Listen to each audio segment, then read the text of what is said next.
Hey guys, Toolman Tim here. Welcome back to the workshop where we create community, find freedom, promote preparedness, and share success. This is episode 115 of the Workshop podcast, and it's May 20th, 2022.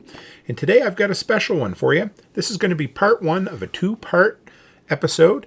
This is the first part of the interview I did today with the Angery American, Chris Weatherman, the author of the Going Home book series. And if I got to say so myself, it was an incredible interview. And when they go over 2 hours, you know it was a good interview. So I split it in half, hopefully at a fairly logical point that you guys can enjoy.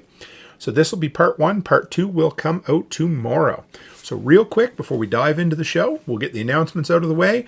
Sunday night this week, I got an interview with Rob coming up. He's going to be talking about prepping with special needs family members. Number two, if you haven't joined the Telegram channel yet, one question for you. Why the hell not? Or even just the Telegram book club. We've got a Telegram book club just for the Going Home book series where we're going to discuss it live on Saturday, June the 4th. So come by. That link is in the description. Join us. Come and become part of the community. And number three, if you are interested in being a guest on the show, or if you got a great suggestion for a guest, run by toolmantim.co and fill out the guest form. And finally, today's tool is the Dewalt. Imagine that, a Dewalt tool. The Dewalt battery-powered hedge trimmer. Right now, the bare tool is $137 on Amazon. It's more powerful than the Dewalt pole trimmer that I use. It's better than electric, and it's damn near as good as the gas. I love that thing. It's well balanced, it's beefy, it's held up great, and it will do all the hedge trimming I ever need to do with it. I love the thing. So the link will be in the description below. So with that, guys, let's dive in to part number one of my interview with the Angery American Chris Weatherman. Hope you enjoy. Hey guys, Toolman Tim here. Welcome back to the workshop. And do we have a special episode for you today? This is the one that everyone has been waiting for. I am rather excited. We have got Chris Weatherman, otherwise known as the Angery American, in the house right now, and it is exciting. We are going to get this going. Hey, Chris, how are you? Good, man. How's it going?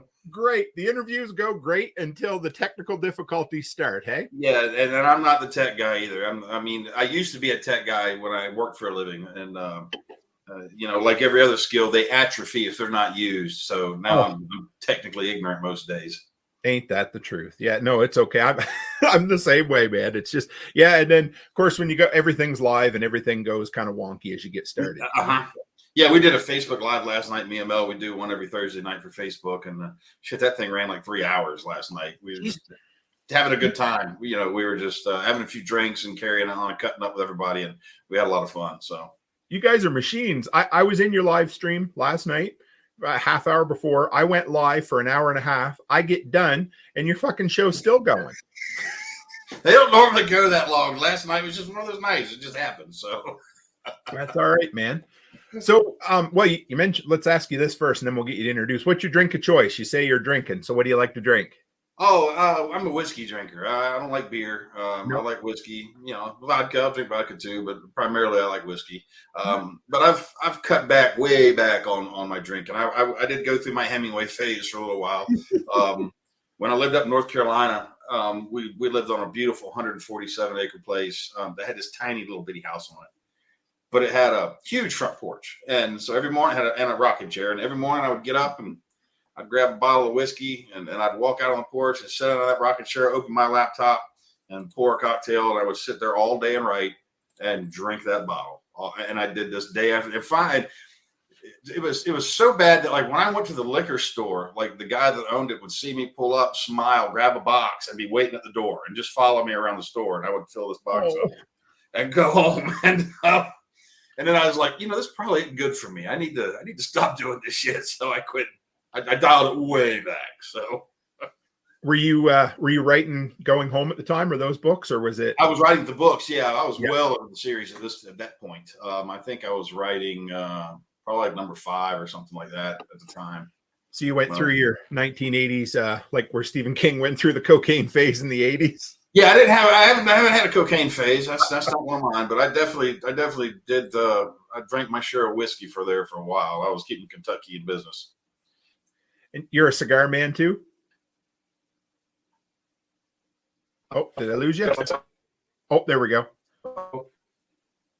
My internet doesn't do it. Yesterday I was on. Who was on with you? Survival Summit, and before the live start, my internet just dropped. Nothing. Oh, no. Shit. So, because that's one of the problems of living in the boonies, kind of, is you don't have quality internet. So, no worries. Yeah, we're good. And you're a cigar guy, are you? Yeah, I like to smoke a nice cigar every now and then. You know, I'm a big fan, like Rockies a lot, and believe it or not, I know it's kind of cliche, but a little Cohiba a Corona is one of my favorite cigars. You know. Okay. And but I like.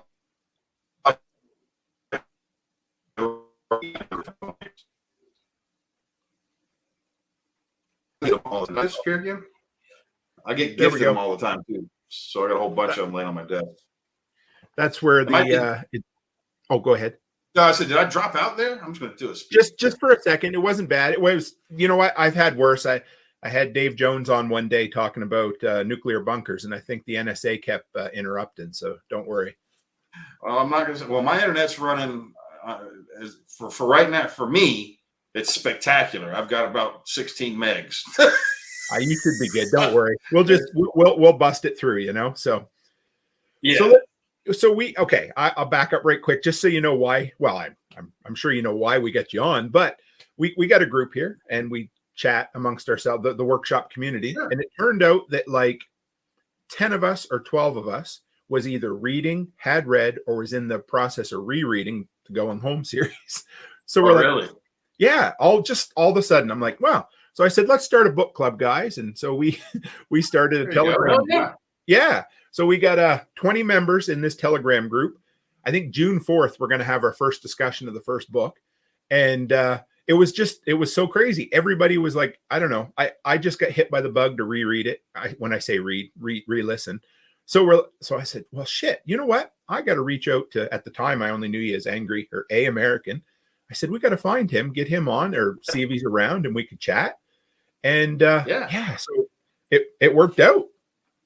Oh yeah. Anybody wants to get on and talk, you know, I'm more than willing to do it. This is the third one of these I've done this week, as a matter of fact. So I saw that. Monkey Works, and then, like I said, the Survival Summit now with you guys. And I'm actually getting ready to start my own podcast. I'm going to have a podcast that'll be coming out soon too. I've got another YouTube channel that I'll be starting. That's a bit of a parody channel that I think people are really going to get a kick out of when this thing gets going, because it's pretty funny stuff, and especially the way we're doing it, it's actually hilarious to me, and I think people will love it. It's a parody of news, is all I'll say, but the concept behind it is pretty funny. So, was that a little bit of what you were chatting about last night, where you said you had a bit of a project coming up? Yeah, well, no, the other project is something that Survival Summit and I are discussing, and we're in the process now of. Right now, we're in the brainstorming stage of it, because it just happened during that interview with them yesterday, of something that I've wanted to do for a long time.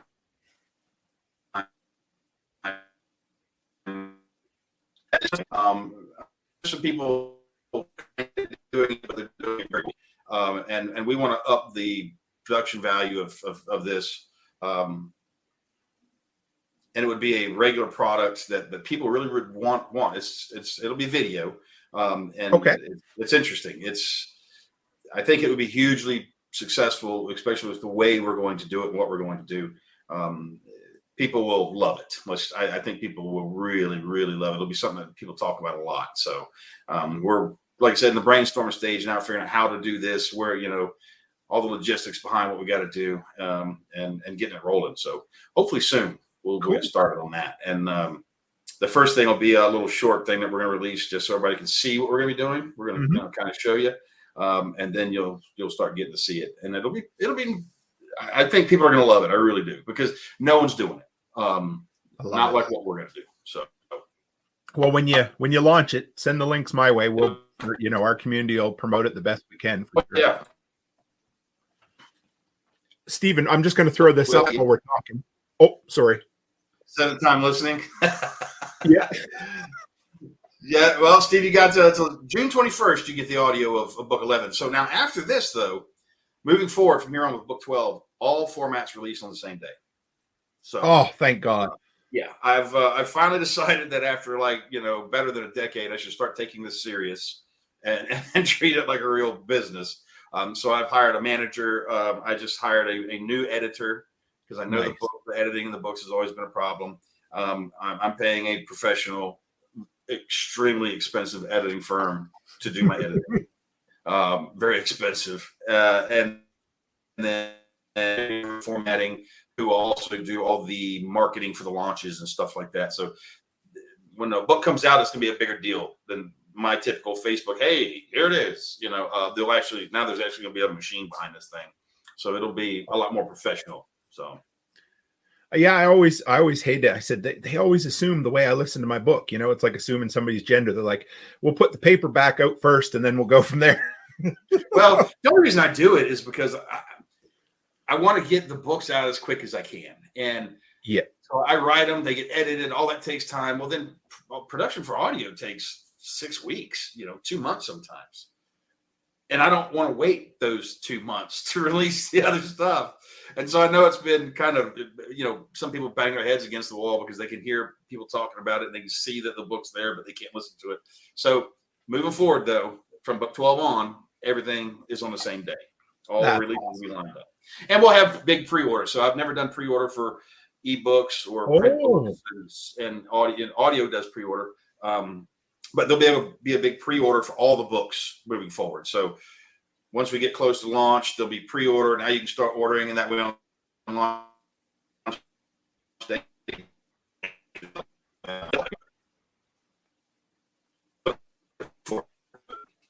Got a little hang up there for a second, but you're talking about pre-order. It's okay. No worries, man. Yeah. I don't know why it's hanging up, huh? No worries. I'm watching my speed. I'm doing pretty good. So, no. But we'll have them set up where you'll be able to pre-order everything. Oh my God, take my money already.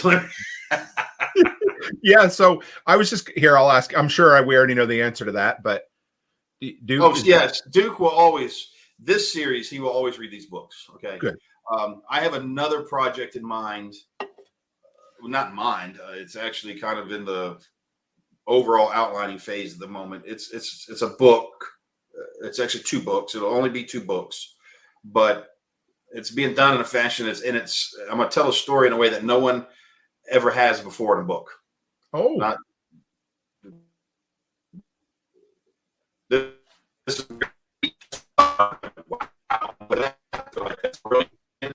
They're like, that's brilliant. We can't wait for that. And that's coming later in the year. It might be the first part of next year, because I plan on book 12 will be next, and then I'm going to do a sequel to Cry Havoc. okay. After that. And then I'm going to start on this 2-book project thing, and that one's going to take some time. But it's unique, and I don't want to give the concept away because no one's done it yet, and I want to be the first guy. So that's my awesome. idea. Have you met Duke before in person at all, or? No, I have not. That's Duke, cool. Not his real name. A few of us assumed that. We weren't sure. Yeah, I can't give his real name. No. He's an actor in Hollywood. He's been around for quite a long time. You've seen him, Yes, and if the reason he has to use, a different name is Hollywood would probably blackball him for reading my books. That totally makes sense. We're trying to develop this for a streaming service right now, and I've been in that process for several years. And Hollywood's not a huge fan of the material. They keep wanting to make changes to it and do a bunch of stupid stuff that we're not willing to do. And so it's taken a long time to try to find the correct people that will make this the right way. All that matters to me is that it's made the right way. And so it's a long process. It's cost me a fortune. I'm in 6 figures right now. It's just in, pre-development of trying to get this off the ground. But I know it will happen, and I'm not in a rush. When the right folks come along, it'll all come together. So I think I seen an older interview there with you, and creative control is important to you. Yeah. I don't want to release the meeting the studio And they're like, oh, well, we'll make Mel a neurosurgeon that gave up her career to be a stay-at-home mom. I'm like, no, we won't do that. It's not in my stories. That's not who Mel is. And I'm not doing that. And they're like, what? I just said, no, I'm not doing that. And then in the next breath, one I was like, oh, and this is the perfect opportunity to tell the story of a black man living in the South. And I'm looking around this table. I'm like, what the fuck do you people know about that? Like, wow. You guys live in LA. I'm like, what do you think you know? You don't know nothing about that. I said, and second, that character isn't that victim mentality kind of person. Yeah, he's exactly. He gets things done. Yep. He's a quiet dude. He wants to be left alone. He don't bother nobody, and he also doesn't. He's just one person in a normal life. We're not gonna turn him into this victim thing. And I even covered that to a degree in a scene in the books, if you recall, when they find somebody who had been lynched. So I do address it there, but I address it in a more realistic and proper manner than what those idiots would want to do. So finding the right people to deal with is extremely difficult, very difficult. I've more meetings than I can tell you. I really have. We just stood up, said we're done, and walked out. So I bet that was probably, I put a call out for questions, and I almost bet the TV series question was one of the most common ones we got. Like people. I know everybody wants it, and that's the thing. We know everybody. Crap! I need to do something real quick. Hang on. Email my manager. I forgot to tell her. That's okay. I'll keep talking while you're doing that. But yeah. There we go. Lost you for another split second. This is crazy. It must be because we're doing it in the afternoon, because I've never. No big deal anyway. I'll read a couple comments while you're doing this, but Jaggy, he's our brother from over in Scotland. He says, can I recommend a person called Depp? He would be crazy enough to star in one of the leading roles. That makes sense. And the follow later on, that is an awesome character to know. There he lived in. Yeah, I went to college down the road from there. There you go, Liberty. Hell yeah. And Thad is a good dude. I hope that went through. And for the folks that don't know, I'll tell you guys kind of how this happened. I wrote Going Home on a forum, a survival forum. They had a fiction section. I was a member. I'd been a member there for a long time. They had a fiction section, and I was reading their stories. Some of them were good. Some of them were horrible. But I remember the night specifically. It was 11:30 at night. I was sitting in my living room. Everybody's in bed. I had a bottle of whiskey beside me, and I was reading these stories. And I was like, some of these are cool. I'm like, but they're all like missing something from me. And I was like, I'm going to write one. What the hell? So right then I started. I'm like, what will I do it on? I'm like, I'll do it on EMP. That's as bad as it can get. And I literally started right then. I wrote the first section of that book. I wrote 5,000 words in a couple of hours. I posted it and I went to bed. The next day I get up and I was going to a facility for a service call, and I pulled my BlackBerry out. That's how long ago this shit was. And I pulled up the forum. I'm sitting at a red light. I pulled the forum up and look at the post, and there's just dozens and dozens of responses to it. And I was like, people like this thing. So I would just post a piece every day, every other day. If I went more than 3 days without posting, like, they got mad. Like, they were not happy. And so I just posted it a piece at a time. At the time I was doing that, I did the security systems for jails and prisons all over the country. Worked for a manufacturer. We installed, serviced, maintained, did the whole thing. And so I spent a lot of time in hotels, and I don't like bars. I'm not a dude. I'm not the kind of guy to go sit in a bar. So I would grab a bottle and sit in a hotel and write this stuff and post it, and then interact with all the comments, because all the other members of the forum are on there. They're commenting and they're saying stuff. And it gave me a very unique insight to the reader. I always knew what they were thinking was going to happen. And so I would just be like hell it is. No, it's not. I may have even been planning to do what they're thinking, but I was like, not now. And I would just make a right turn, and they'd never see it. And people loved it. And so when it got done, guys were on there telling me I should publish, and I'm like, I'm not going to publish this. I'm no writer. Nobody's going to pay money for this garbage, I said, here, I'll write you another one. And so I wrote Surviving Home, started writing it. Wow. But when I started writing Surviving Home, one of my friends posted my PayPal account. He's like, let's send him money. We'll make him publish it. And people did. They sent several $1,000s in donations. And then I was like, shit. I said, all right, look, I'll get this made into a book. I wasn't taking it serious. I'll get this made into a book so you guys can get your little signed copies if you'll just shut up and leave me alone. And I went and paid a vanity press, which was the thing at the time, to have it done. I paid a lot of money. I got ripped off. The first edition was horrible, except that it wasn't hardback. But part of that deal is it went on Amazon. And the first month it was on Amazon, it made a quarter of my annual salary. Wow. And so that's what I was like, whoa, there is something to this. And then 6 weeks after it's on Amazon and doing things, Penguin Books calls and makes me an offer. And I turned them down. I said no. And, what did Mel think of that? Huh? What did Mel think of that?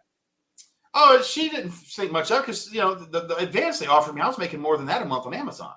So I'm just like, and that's what I told them. I said, I make more than that last month on Amazon. I'm like, no. And they were like, what do you mean no? They're like, if we made this offer to any other author, they'd wet themselves. I'm like, well, then call them up. I'm like, I don't give a shit. And I hung up. And 2 weeks later, they called me back.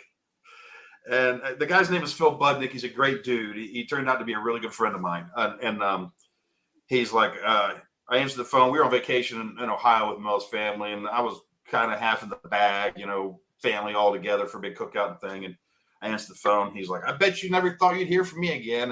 And I was like, dude, I stopped thinking about you when I hung up on you last time. What do you want this time? And he's like, well, I got a new number for you. I was like, all right. And so he gives me this new number. And I literally stopped and look at my phone. And I'm like, were you just trying to fuck me over the first time? What were you?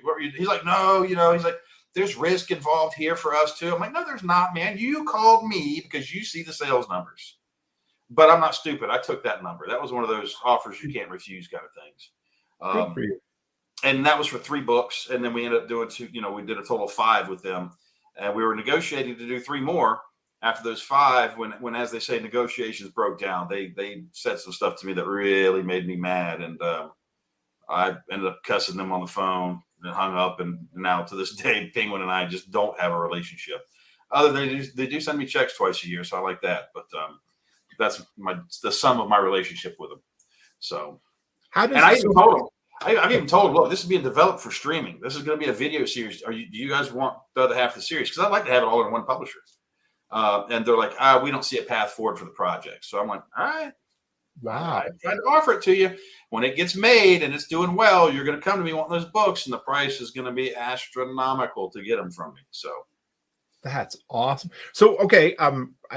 A little behind the curtain there. How does that work where they have the first 5 and now the next 5 is, going forward was a different publisher, or I self-publish now? Okay. I do it myself now. Traditional publishing does have a couple of benefits, not many. Right.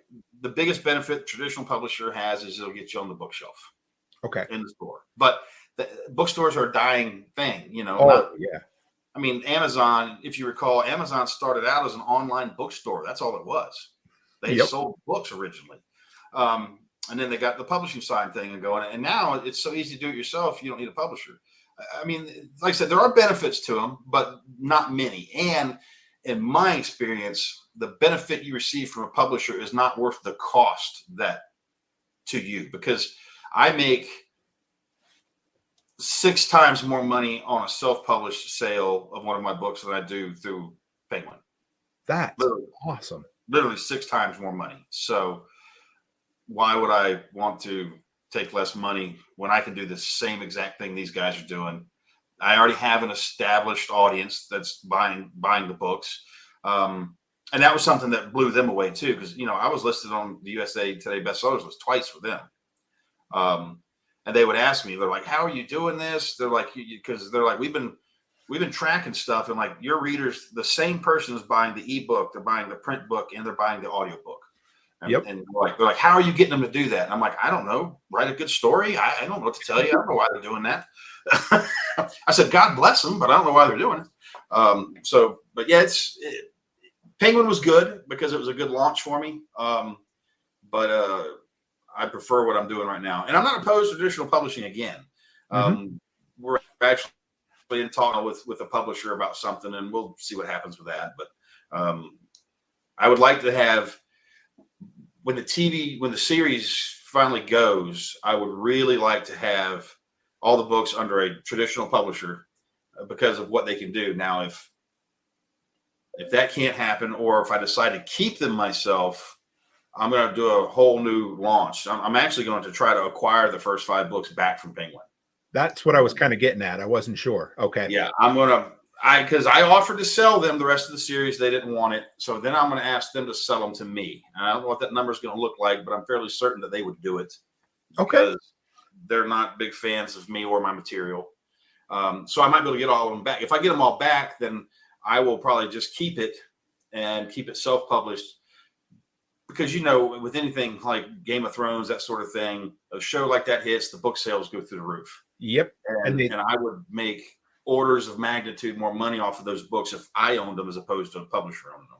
So, and I can do everything they can do. I can get them done in hardback now, which is the plan. If I can get them all back, we're going to do a complete re-edit of the entire series, new covers, and they'll come out in hardback, paperback, audio and ebook. So that might. Well, I got a whole bunch of like rapid fire questions for the end when we're done, but it just popped one in my head. Aaron asked me earlier today. I'm guessing this explains why is there a box set right now or not? Oh yeah, there is. Yeah. Okay. Here's the box. The box will do the first 10 books. Okay, right. So that makes sense. It folds together, looks like an ammo can. Oh, cool. It goes together. And then this is a tray. Yep. And this is the sleeve that goes over the outside of it. So okay.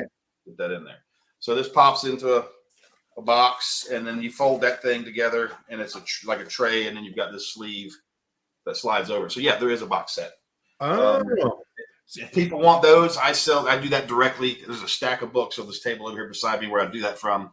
And a signed set is $200, shipping included, and you can do it through PayPal. Because Penguin doesn't give me much of a discount on my own books. Imagine that. So yeah, that's Aaron right there that asked. She wanted to know if they order direct from you. So yeah, you can. Chris at AngeryAmerican.com is my email address. That's also the PayPal. You just order through PayPal. Be sure to put an address in there. So many people order them and they forget to give me an address. And if you want them made out to anybody, or you want something special in them, there's a spot down there you can leave a note in PayPal. Tell me that. I've had guys like, I want Sarge to cuss me out. Not a problem, bro. I got you. Mel. Some people ask to have Mel sign the books. Other people have asked to have Little Bit sign books, and she has. As she's gotten older, though, she don't think it's nearly as cool as it was when she was little. But we'll do whatever you guys want in them. I'm pretty easy. So that's good to know. Awesome. Cool. All right. Yeah. Cause that was one I had a couple questions that people have been asking now. And then when you said with the different publishers, I thought, oh, maybe that gets a little hairy, but that makes sense. I get it. Why is my camera so blurry? I think when you lifted up those boxes, put your hand in close to the camera, maybe. Come on now. That's all right. Clear there. Yeah. That's weird. That's strange. I just noticed it got blurry. It was right when you picked up. Oh, device is not connected. There we go. Well, guys, Chris just dropped off for a second. His camera just got unplugged. So I will, if you guys have questions, let's start with this. Anything you have, throw them up in, there he comes back. Throw them up in all caps and we'll make sure we get to them. Hey, man, there we go. How's that? Oh, no audio now. Can't hear you. There we go. Hang on. Wait. Try that. Nope. Still no audio. Said you're muted on your end there. Oh, that is weird. It says can't unmute the guest. We'll just give him a go here for a sec, guys. I don't know what just happened.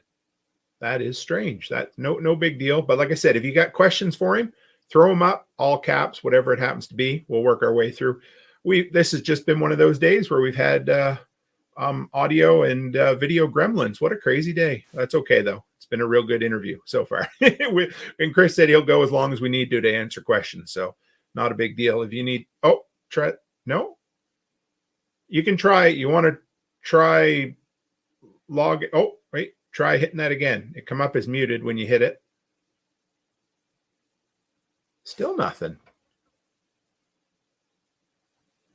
I wonder, did your mic get unplugged when the camera went? No? If you want, you can log out and hit that join link again and come back in. Oh, there we go. There, so now it's on. Okay. All right. I had to go into the settings and I don't know, it deselected. Oh. So, hey, no worries, man. Yeah, I'm technically challenged at times. So I don't care. We're laid back here. No big deal. So we're good. Being easy, but I'm easy. So yeah, that's what she said, right? There, I got a "that's what she said" in an interview with. That's right. I got one in there. Yeah. So if anybody has any questions, you guys feel free to fire them off. I'll answer anything you guys want to know. So you weren't a trained author. Did you take anything in school for writing? Or? I don't have a college degree. I have a high school diploma. I did get a scholarship in high school for creative writing. It wasn't anything I applied for. It wasn't anything I tried to get. It was something my senior year English teacher submitted me for because she was always so disappointed in me because she would say, if you would just apply yourself, you could do so well. You could do so much better. And I was like, but look how good I'm doing, and I'm not even trying. I mean, I kept a B in her class the whole year, and I slept through it. I know. Yep. And so she submitted this thing, and it won. I got a 4-year full ride, Florida University of my choice. I don't remember the organization that gave it to me now. And they had this big presentation in school where they were giving away scholarships to everybody who'd gotten them. And I'm up in the bleachers asleep, and my buddy's elbowing me. He's like, hey, man, they're calling your name. I'm like, what are they calling my name for? And so I go down to the stage, and our principal's there, and my English teacher, they make this big deal. They give me this thing, and I look at it. I'm like, that's cool. I'm like, but I said, give it to somebody who wants it. And I just kind of flipped it back at my principal.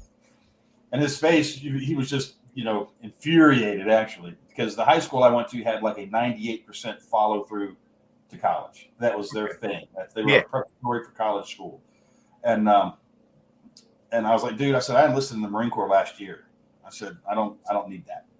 And he's like, there's still time to get out of that. I'm like, I don't fucking want out of that. I want to go to the Marine Corps. And so that's the only anything related to writing that I'd ever done. Now, I've always I'm a storyteller is what I tell people. I do like to tell stories. And I was on a writing forum many years ago, and I was writing a story, and I had come up with a story. This was when Iraq, Afghanistan was real hot in the beginning. Mm-hmm. And I was writing a story about an Islamic terror attack here in the United States. And the attack took place on the Mall of America. Oh, wow. Yeah. And it was a very complex thing that was happening.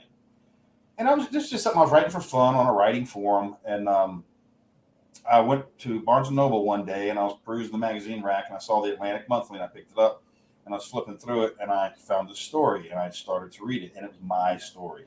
It was exactly my story. So I bought the magazine, I run home, get the old monorail desktop, because that's what we were using back in that day, and go to log into the writing forum, and it said, incorrect username password. Kept trying. Finally, send them an email, and they're like, you don't have an account. You don't have a user here. Like, yeah, it's gone. And the dude that had stole that story, he was a very prominent political writer at the time. And this was back and it just made me so mad to think that someone who was already a very well-established writer would rip off my dumb ass. And so I didn't even consider writing anything for years until I wrote Going Home. So that's crazy. We just had that conversation with my wife the other day. I said, I wonder how often a teacher, I don't want to slam teachers, but how often they read something in school and they think, wow, that's really good. And then they decide, I think I'll turn that into something. It could happen. I'm sure it has happened. I have no doubt that it's happened. So, Steve, there's one for you. Steve wanted to know if you got a number in mind of when you plan on stopping the books. What I've always said was, as long as you guys like reading them and I like writing them up, I'm going to keep writing them. But with the way, especially with what happens in book 12 moving forward, there's going to come a logical end. And not really an end. I don't want to give it away, but there will become a logical point to where the story will end. And at this point, I'm starting to think 20. That's the number. We're looking at a total of 20 books for the series. Because by the time we get to 20, Morgan's World is going to be a lot different. A whole lot different.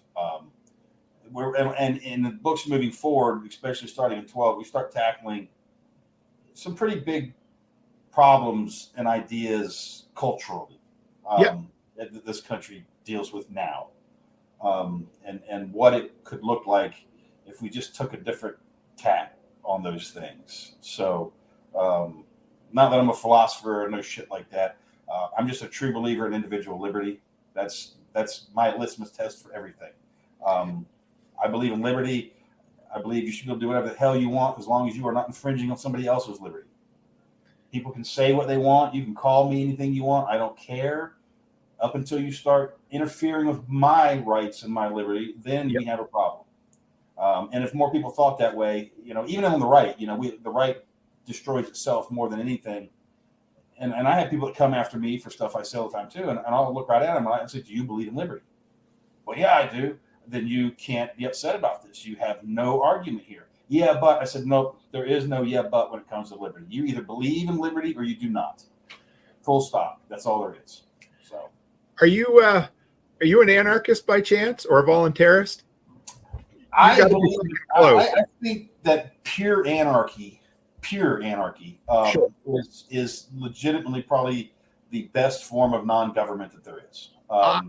Yeah. Okay. I don't think we as grown-ass adults need the babysitter mentality, nanny state that we have, giving us all these rules in the world, all these laws, all this nonsense of stupid stuff like wearing motorcycle helmets. I get what their arguments are. Yep. Well, it puts the burden on everybody else. Well, if we didn't have these stupid laws and you want to ride a motorcycle without a helmet and you crash it and split your head open and die, that's on you. Or if you go into the hospital and you have huge medical bills, those medical bills are on you. They shouldn't be on society. And then people always want to say, well, who built the roads and who built the hospitals? Somebody would build them. And you would pay before. Yeah, you'd pay to use them. And they're like, well, that's not fair. I don't have to pay to. I'm like, you're paying now. You're paying way more now than you would under that form of government or non-government. And people misunderstand when you say anarchy. They misunderstand what it even means. All anarchy means is lack of archy, lack of structure. So absolutely. I was hoping I wasn't misinterpreting because I'm an anarchist voluntarist and most of our community is or pretty close, And what do they say? A libertarian is just 3 years away from being an anarchist. Yeah. But people are scared of the word anarchy because that's why I like using the word voluntarist because I hate whatever, right? Well, people are also scared of liberty, particularly in this country. I live in Canada. I know. Well, you guys, Jesus. But they're terrified of liberty because with liberty comes immense responsibility. You are responsible for your actions.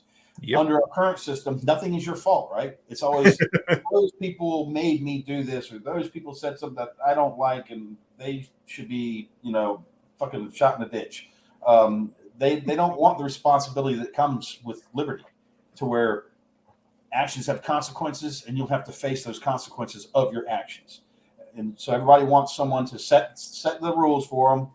Put them in a box. Say, this is your box. Stay in this box, and you're going to be fine. And they're happy with that. I'm not like that. Even when I worked for a living, I was always classified as difficult to manage. I was damn good at what I did, really good at what I did, which is why I was always employed. But the people that tried to supervise me had a hard life because I didn't put up with bullshit, and I spoke my mind real quick, fast, in a hurry. And my fuck you button was about that far above the surface, so I could bump that thing on anything, and it was over. So. I wondered because there's times in the book when Morgan starts, self-monologuing or whatever, where he's kind of waxing eloquent on individual liberty. And I'm like, if that's not fucking Chris, and if he doesn't have at least some sort of anarchist leanings, because some of the interviews I always try to ask questions. I do my best to ask that some people don't. And so I heard, you're always, talking right. And of course, if you held a gun to my head and said right or left, I'm going to choose right as well. Yeah. But because that's where I came from. But yeah, I assumed you must have had some tendencies in there for sure. Yeah, I consider myself politically homeless. Fair enough. That's how I consider myself, because there are things that the left believes in that I agree with. Not always to the extreme that they do, but there's things I agree with. There's things on the right that I agree with. so I'm politically homeless. You know, and if I have to do a coin toss, like you said, I'm always going to have to go with the right in this country, because the left has been hijacked by the extreme progressive left. I have no problems with good old blue blood Democrats of this country. They're hardworking people. They're actually more Republican now than they are Democrat because of what has happened to that party. And it's just gotten out of hand. But, you know, a reckoning is coming. I hate to say it, but a reckoning is coming. You know, if you've ever read the book, The Fourth Turning, I recommend it to everybody to read that book, and it will help you understand where we are and why we are where we are right now, and what has to happen before this all ends. And kind of like a fall of an empire, eh? It's in slow motion. Exactly what it is. It's societal, essentially a societal collapse and kind of rebirth sort of thing. So it's the pendulum. You know, we swing from extreme left at the moment, and the pendulum is reaching apogee. It's going to be at the top of its arc here in a minute, and it's going to start swinging back to the right, and it's going to swing extreme to the right again. And that's just the nature of things. You know, that's how it works. Yeah, you can't stop it. No, you can't. So, and that's why these idiots that are in office now, just like the idiots that were in office before, forget that all these things that they enable themselves the power to do, these powers they enumerate themselves with, they forget that the other side is going to get their turn to use those tools. You know, and they forget that. They're always short-sighted. So it's, you know, it's a shit show in my opinion. But how long were you in the Corps, the Marine Corps? Not very long. I got misdiagnosed with a vision problem that they said would prevent me from qualifying on the rifle range. And I remember when it happened, I was like, I'll qualify today. Let's go right now. Let's go to the range. I'll qualify today. And I fought hard. I wrote the Commandant of the Marine Corps letters. I wrote senators' letters, congressmen. I did everything in the world I could to try to stay in. And I was stuck in a place that was full of guys.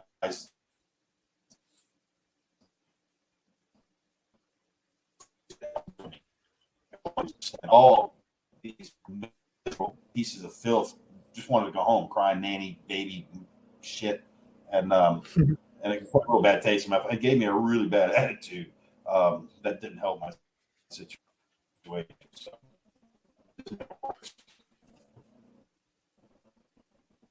We lost you just for a second there. Oh, there we go. That's okay. We've been going good for like a half hour. Yeah. So the reason I asked that, I wondered, you know, I have no military experience, but like Ted and Doc and Mike and Sarge, their fucking humor is okay. First off, it's politically incorrect. So if anybody's out there listening, you'll be offended. I guarantee it. That's okay. But it reminded me of all the joking that me and my buddies used to do with each other, even in high school. Oh, yeah. And so was that, where'd that humor come from? Well, it came from a couple places. One, by trade, I'm a heavy industrial electrician. So I spent about 20 years traveling the country building things like power plants and coal mines and refineries and pharmaceutical facilities and stuff like that. And you get that same kind of attitude on those big jobs, just like the guys in the military get. Second to that is I have spent a lot of time and money, my time and money, getting trained. I have spent a lot of time around tier guys, you know, Green Berets, MARSOC Marines, Rangers. These are the guys that I trained with Delta Force, guys that are still active, guys that are out, but they're friends of mine. And so I've been immersed in that for a very, very long time. And then I've got a ton of friends in law enforcement who I have trained with those guys too. They have the same kind of humor, and it all works. And so those characters are amalgamations of guys that I know and have dealt with and over the years. And like Sarge, I based him a little bit off of my dad. My dad was he's a Vietnam era vet. He was a door gunner on scout helicopters that was shot down 3 times, you know. And then Arlie Gunny, who I had the great fortune and pleasure to meet and talk with before. He's a great dude. And so I take a lot of Sarge from Gunny and my dad and a couple other old crotchety guys that I know. And mix them all up and you get Sarge. So, And then Mike and Ted and them are just, again, amalgamations of guys that I knew that served in those capacities, that had those kind of slapstick, crazy, funny attitudes. So, Sarge. I was going to ask you that anyway. I mean, you hate to pick a favorite, but Sarge was my favorite character, and I was definitely wondering if you based him off somebody. So I'm glad to know it was a bit off your dad. That's cool.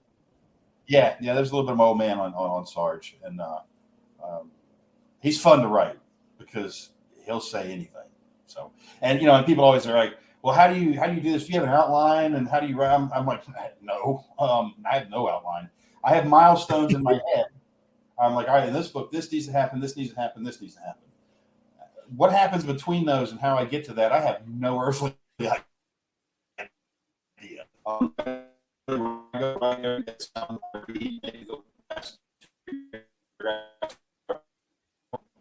Oh yeah, and I pick back up and just go, and all I'm doing is follow these guys around in my head. In my head, I'm watching the movie and trying to type that shit down as fast as I can of what these clowns are doing. So that's cool. So are you a movie? Okay, I'm bad this way, but your favorite post-apocalyptic movie was The Road, hey? Yeah. Is it still? Yeah, still is. My favorite post-apocalyptic book is The Last Babylon. I wish somebody would make that. If you've never listened to A Last Babylon, you need to listen to that one. That is a fantastic book, wrote in the 50s by Pat Frank. The narration is done by Will Patton. Oh, he is the best audio narrator out there. And it's set in Florida, and it's about a nuclear war between the United States and Russia that happens accidentally. And when all the Syria stuff was really hot, it was always striking to me because in The Last Babylon, the war is started because a U.S. fighter pilot is chasing a Russian fighter that was messing with the fleet. He fires a heat-seeking missile. The Russian plane flies into Latakia, Syria, which was all over the news for the longest time, but loses the jet and picks up a train and hits a train and blows his port up. In Syria. So that nuclear exchange initiated because of something that occurred in Syria. So when all that was going on, I was watching the events in Syria very closely. We could trade that now for Ukraine. The same kind of thing could happen, but happened in Ukraine, and we could end up in the same place. But the book, The Last Babylon, the town, which I just forgot the name of. I cannot. That's okay. Fort wow. Is the name of the town that they live in the book, which is about 15 minutes.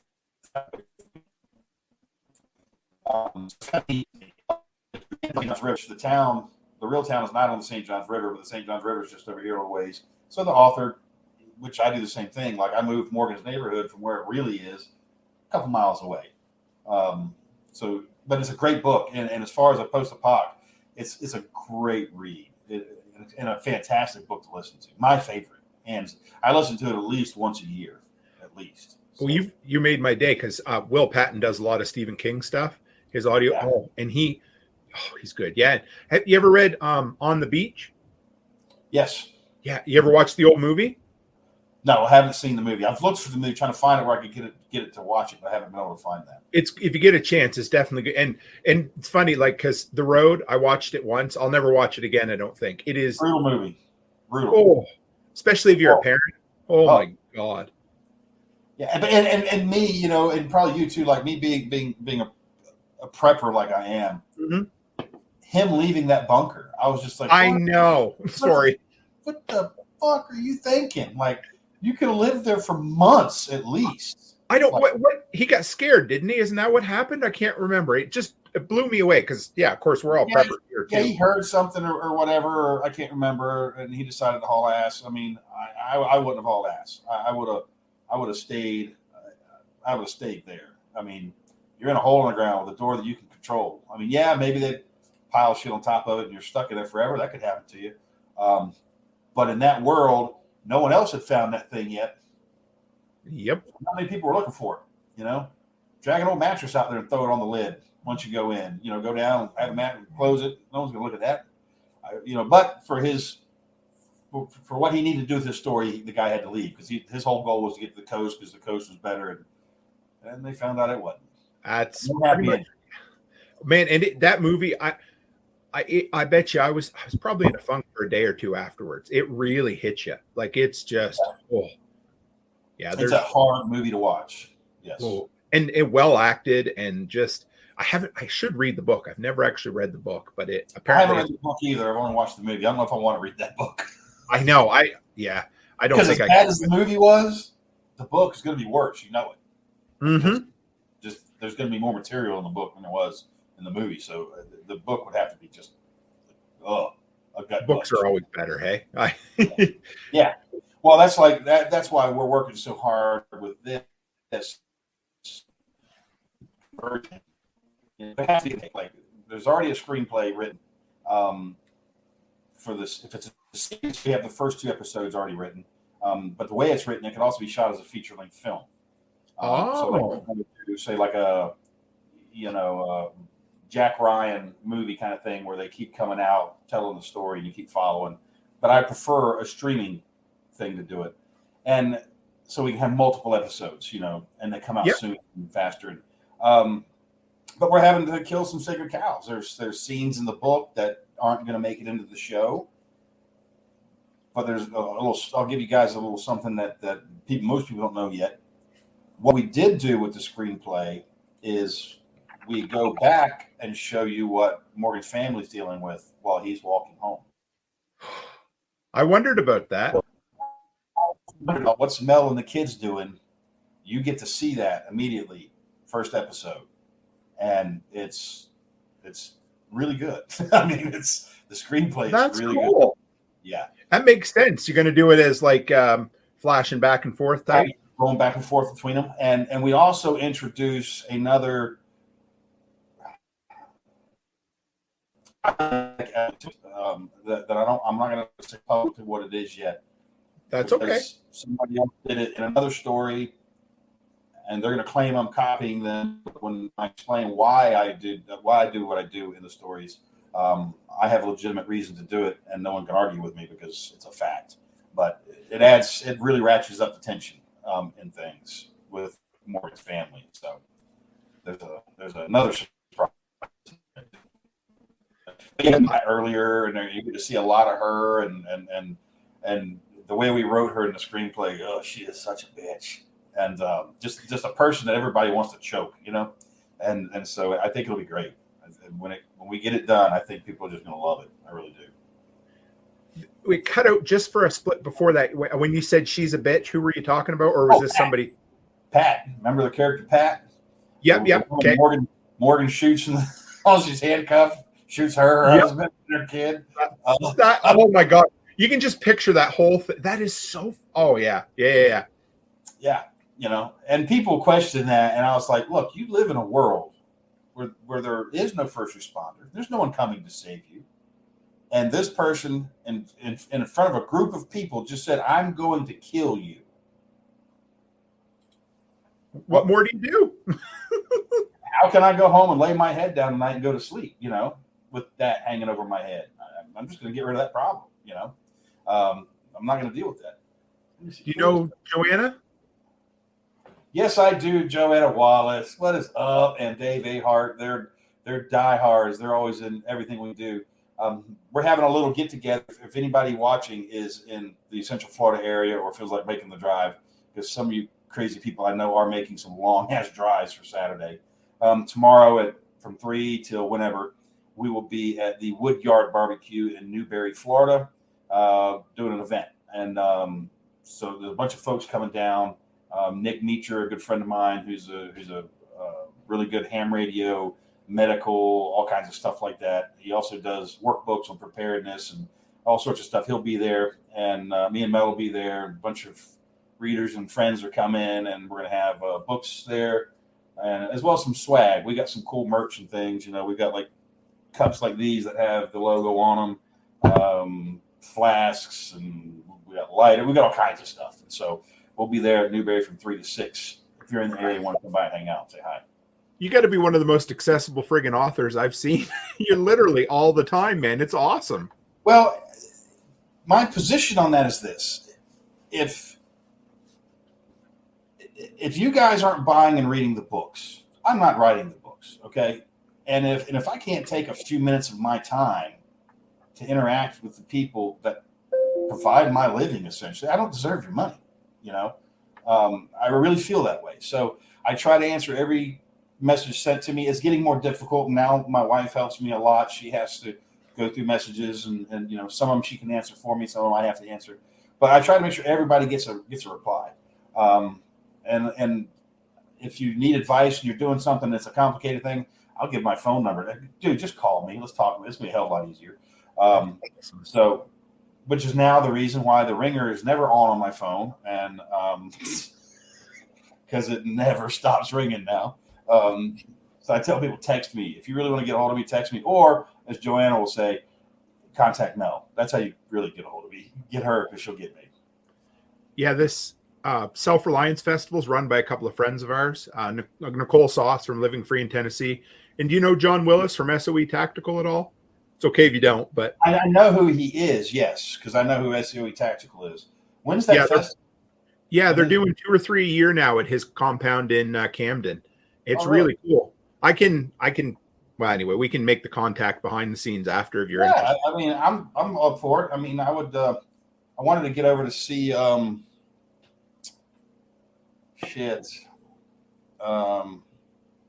Jaeger before he left. Oh yeah. I know he's not doing real good. I haven't seen him in a couple of years, and I wanted to go by and see him. Me and Alan wanted to go see him, but so yeah, I'll come to Tennessee. We're going to be taking a little road trip here. Oh, either late July or late June or in July, and we're going to travel through the hottest part of the freaking country. I might need to rethink this, but we were leaving. We're going to go to Mississippi, Louisiana, Texas, and then maybe New Mexico, Arizona, Nevada, Utah, Wyoming, Montana, and then start coming home. So you mentioned Alan. That's Alan Kay. You consider him? You said your best or a really good friend. That's my brother right there. That's my brother. Love that. So guy. He was. You guys wrote a book, Decline and Decay, together. Yep, we did Decline and Decay together. It took us 2 years because of COVID, and we had to keep going back and changing it because so much of the stuff we were putting in the book was already occurring. We're like, right. Oh, bitch. Hard to be a prediction. That one took a long time to write. So what's that? That's what I was going to. What's it like collaborating? Because normally I assume it's a pretty individual process writing, but between this with Alan, it's that Alan is technically challenged. Electronics hate the man, and so Alan, like I would go up to Alan's, because I would go to his place. He lives up in the mountains of Georgia. It's beautiful. He's got a beautiful homestead, and I would go up there and hang out. We would work together. And when I'd get there, he would hand me this stack, and it would be a legal pad, half written, half full, napkins, random pieces of paper. And I'm just like, dude, you are killing me, man. And actually I had my wife transcribe some of it. I had another friend help me transcribe because he had written just so much stuff by hand. He don't type. He hand writes everything. And so we'd have to sit down and transcribe and get it turned into a book. So it took us a long time.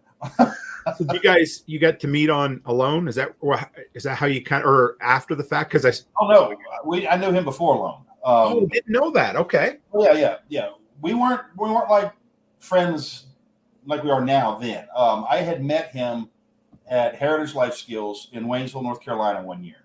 He was doing weed walks, and I was just up there with the books. And we started talking and became friends, just chatted. Yeah, like this guy's cool. All right, works. Yeah.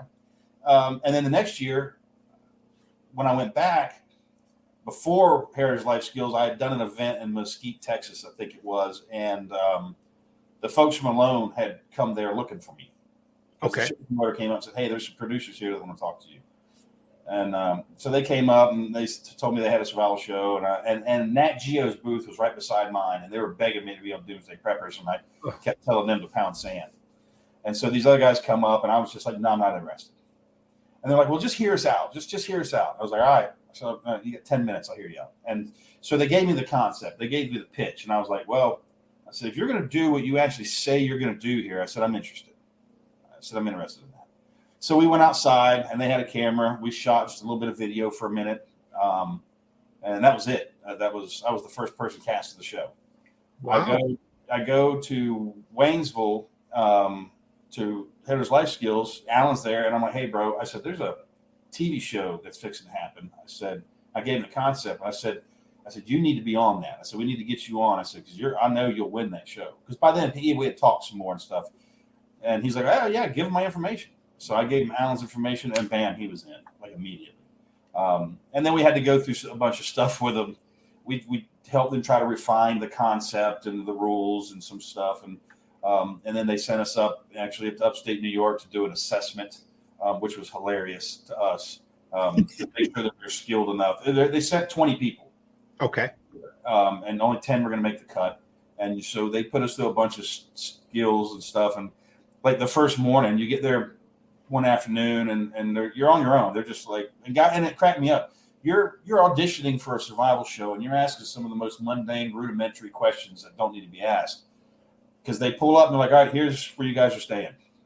And guys are like, do we put up tents or what do we do? And the evaluators were this old crusty former SAS para guy, Dave Connell, who I love the dude. He's a great friend of mine.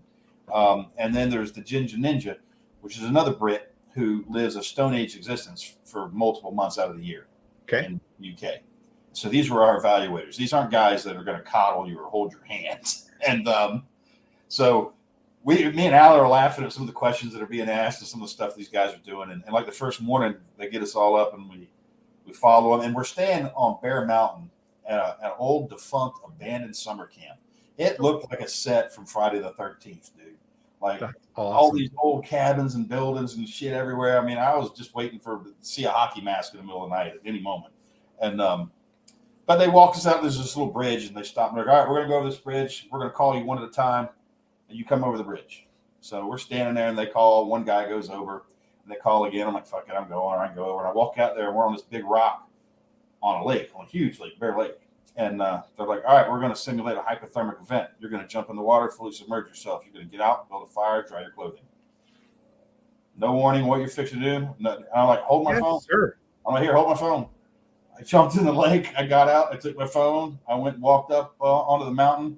And they had told us to keep your personal survival kit on you at all times. When we first got started, probably 16 of the dudes there said, that's not on the packing list. I don't have one. Yeah. So I jump in the lake. I get out. I go up. I had a big lighter in my pocket. So I had a fire. Good man. I had fire like that. And the other contestants, the other people that were there being evaluated were complaining that I started my fire with a big lighter. They were like telling on me. And Dave Connell, he's like, I didn't tell you how to start a fire. He said, I said start a fire. He's like, if you've got a road flare up your ass, use it. He's like, I don't care how you start a fire. I said start a fire and dry your clothes. And there's guys out there that just jumped into a lake, got out, and they're trying to build a primitive fire. They're trying to make bow drills and stupid shit like they're trying to impress people. I wanted my clothes dry. So I got my fire going, and I pulled some limbs over, and I got my clothes hanging on, and I'm sitting there butt naked on a rock watching my clothes dry. And they would come around while you're doing stuff, and they'd ask you questions, symptoms of hypothermia, how can you recognize it, the treatment, and so they're peppering you with questions while you're mentally focusing on these other things. They did a good evaluation because there were some dudes that showed up there that definitely didn't need to be on that show, that they weren't prepared. Skill set wise, mentally, that wouldn't have happened. And I know people look at me going, "Yo, you left on the third day." Yeah, I did. So a pack of wolves is not something I'm going to fuck with. No. Me and dogs don't get along a whole lot. Sometimes it's a coin toss every time I meet a new dog. And Alan was with me. We were at SHOT Show one year. We were at a range event with Marcus Luttrell, lone survivor. Yep. Me and Alan get there, and shortly after we arrive, a canine handler shows up with a canine, and the dog started barking at me. And the handler's like, "Oh, I'm sorry, he shouldn't be doing that." I'm like, "Nah," he said, "It's not the dog. It's cool." I said, "Just keep it away from it because it's going to bite me if it gets near me." This dog would never do that. This is a trained dog. It will only bite on command. About 10 minutes later, dude had me by the calf, biting the shit out of me. Oh, my God. Oh, yeah. And Alan is just doubled over hee-hawing. He thinks it's the funniest thing in the world. So me and dogs don't mesh. And those 3 huge ass wolves that were in my camp, and they were within 30 feet of me. I mean, they're 10 meters away, pacing back and forth, looking at me. And I was just like, screw this. So I got the sat phone out, finally got a call out. And at that point, it was about probably midnight. And they showed up to get me. It took them 14 hours to get there. Oh, my God. Yeah.